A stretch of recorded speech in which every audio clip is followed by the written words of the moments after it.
Kalau Pak Erik ini atau kami PSSI mencari aman, maka paling enak mempertahankan STY. Kenapa? Kalau nanti gagal di Piala Dunia, maka yang akan dimaki-maki orang adalah pelatih yang sudah kami lepas, bukan Erick Thohir. Kan? Artinya kalau kami mau ambil resiko, cari aman, maka STY dipertahankan. Tapi ini nggak diambil oleh Pak Erik. Kalau kami pertahankan STY, nggak hilang puluhan miliar uang PSSI. Karena denda penalti yang harus kami bayar. Tapi ada sesuatu yang kenapa sampai berani kita ambil itu? Kenapa sampai kita berani ambil itu? Resiko itu kita ambil semua. Dan orang selalu mengatakan, kalau nanti gagal Piala Dunia, lu harus mundur ya. Dan semua udah ke situ arahnya. Artinya resiko itu udah kami hitung sampai sejauh itu. Kenapa? Ini masalahnya merah putih dan timnas. STY diberikan kemewahan dalam pemain naturalisasi. 14 pemain zamannya Erick Thohir diberikan. Di mana STY pernah kecewa, kurang support dari PSSI, sebutkan di mana. Diminta pelatih striker, kita berikan semua yang diminta Pak STY dikasih oleh Pak Erick Thohir. Kalau memang kita mau menghambat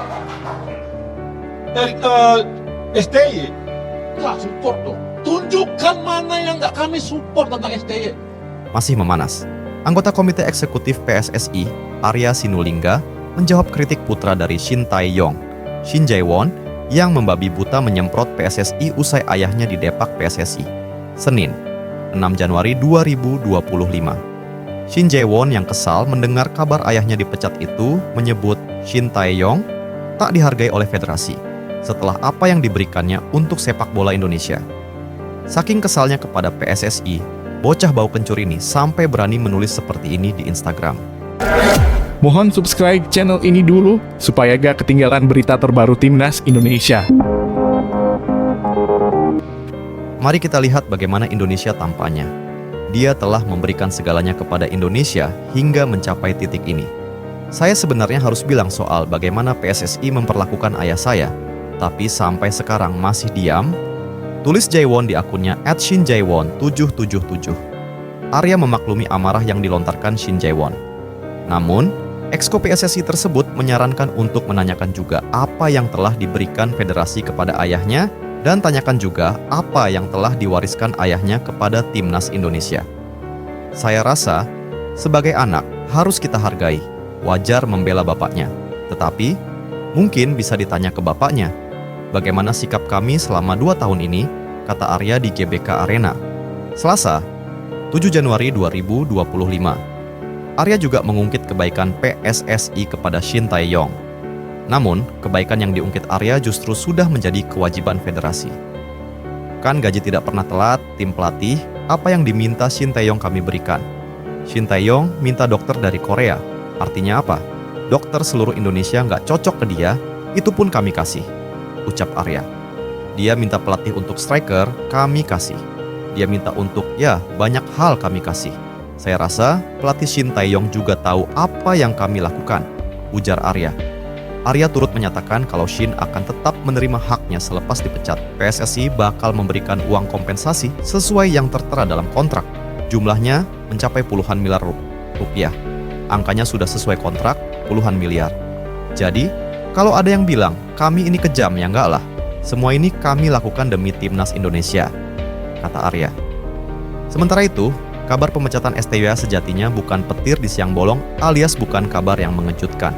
Sebab, karir pelatih asal Korea Selatan itu seakan sudah berada di ujung tanduk setelah line up aneh jelang Timnas Indonesia melawan Cina beberapa waktu lalu. Pada periode itu, tidak ada poin yang dipetik Jay Itzes dan kawan-kawan meski sempat diharapkan mendapatkan poin penuh. Tapi pada lanjutan kualifikasi periode November, nama Shin Tae-yong kembali dielu-elukan lagi setelah Timnas Indonesia menang 2-0 atas Arab Saudi.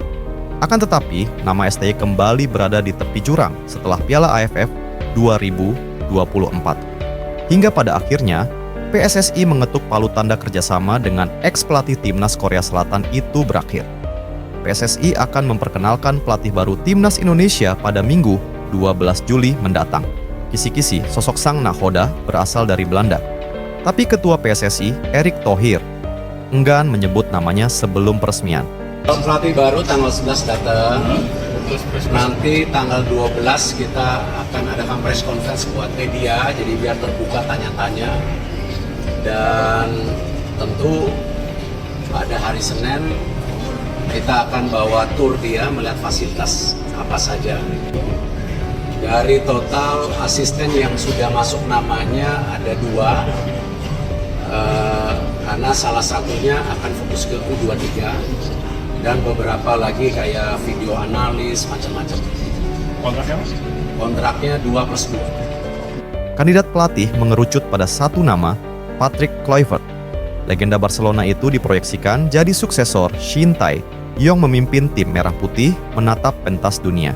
Tugas berat sudah menanti pelatih baru. 4 pertandingan sisa di putaran ketiga. Kualifikasi Piala Dunia 2026 adalah ujian fase pertama untuk membuktikan kualitasnya. Seiring dengan kehadiran nakoda baru, otomatis butuh penyesuaian dalam berbagai aspek. Rentang waktu 2 bulan harus dimanfaatkan semaksimal mungkin. Artinya, tidak banyak waktu yang dimiliki untuk menyusun keping puzzle yang dibutuhkan. Disinilah kapabilitas seorang pelatih diuji. Belum lagi dengan ekspektasi tinggi dari penggemar. Wajar jika wajah baru melahirkan harapan baru yang mungkin saja lebih tinggi dari sebelumnya. Ini yang jadi konsekuensi PSSI yang membuat keputusan besar dengan memilih jalan pertaruhan. Besar harapan, siapapun yang menangani Timnas Indonesia dapat membawa angin segar dengan kabar merah putih. Melaju ke Piala Dunia tahun depan.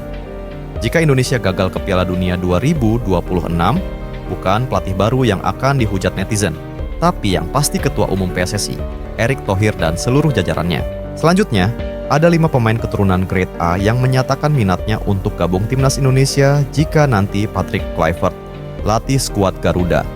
Ya, setidaknya sudah.